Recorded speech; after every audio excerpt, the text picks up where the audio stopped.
of a triangle are 50 meter and 60 meters long. The angle included between those sides is 30 degrees. What is the interior angle in degrees opposite the longest side? A. 86.26, B. 93.74, C. 63.78, or D. 91.74. For solution,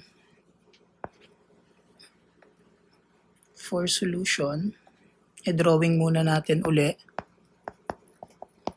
yung triangle. Sabi, merong isang triangle na yung dalawang side niya, sabihin natin ito yung 50 meters and 60 meters naman yung isa pang side. And then yung included angle included between sa dalawang side na ito siya, is 30 degree. Ngayon ang tinatanong, ano yung interior angle ng longest opposite the longest side? So by inspection, mapapansin na natin ito yung longest 60 si longest mo. So ito yung tinatanong na angle. Kunin muna natin yung isa pang side using, sabihin natin ito yung C, yung side opposite to 30 degree. Makukuha natin siya using cosine law. Cosine law is C squared equal to A squared plus B squared minus 2AB cosine nung angle opposite to that. So in this case, yung angle, ito yung 30. So you have C squared equal to, your A will be 50 squared plus 60 squared minus 2 times 50 times 60 cosine ng 30 degree. Ito, 30 degree. Square lang natin siya pareho. Square.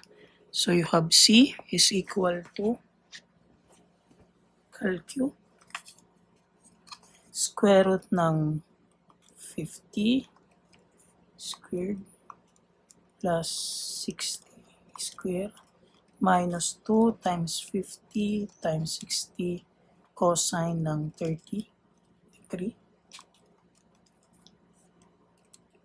The answer is 30.064 meters. So itong isang side mo is 30.064 meters. Kaya ito talaga yung longest side mo, yung 60 meter. And opposite to that, ito yung hinahanap, si theta. Pwede na natin gamitin ngayon si sine law para makuha natin yung angle opposite to 60 meters, yung longest side. Sine law, sabi, A is equal to sine, angle opposite to that side, equal to B, sine B, and equal din siya sa C, sine C.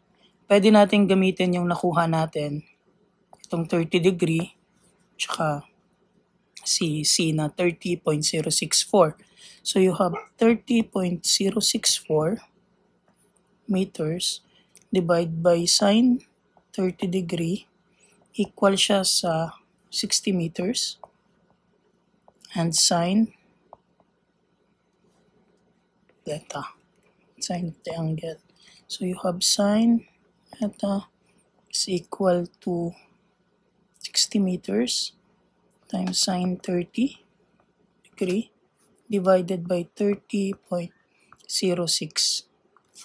Sine theta will be equal to calculate 60 sine 30 30.064. The answer is 0.9978. Para makuha si theta, arc sine natin itong 0.9978 and theta is equal to arc sine 86.26 degree. The answer is A, 86.26 degree.